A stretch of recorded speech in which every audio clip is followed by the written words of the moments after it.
আসসালামু আলাইকুম। তো আপনারা দেখছেন যে আম গাছে আমের মুকুল আছে, আমাদের গ্রাম্য ভাষায় বলি বল।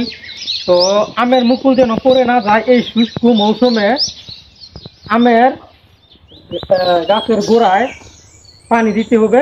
পানি দিলে এই শুষ্ক মৌসুমে আমের মুকুল ঝরে পড়বে না। তো আমরা সেই প্রচেষ্টা আপনাদেরকে দেখাচ্ছি। যেহেতু এই মাটিটা শক্ত, তো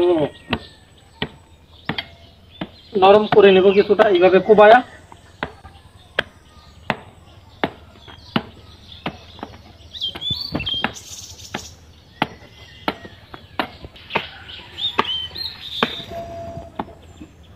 গাছের গোড়ার মধ্যে পানি দিলে কি কি উপকার হয়?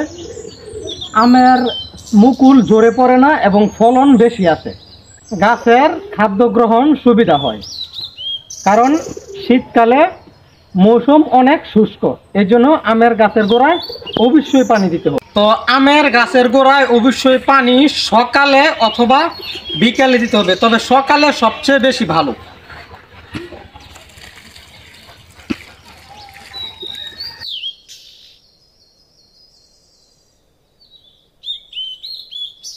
যদি দুপুরে পানি দেওয়া হয় তাহলে গাছটি মরে যাওয়ার সম্ভাবনা বেশি থাকে, গাছের অনেক ক্ষতি হতে পারে। মাশাআল্লাহ, অনেক মুকুল চলে আসছে।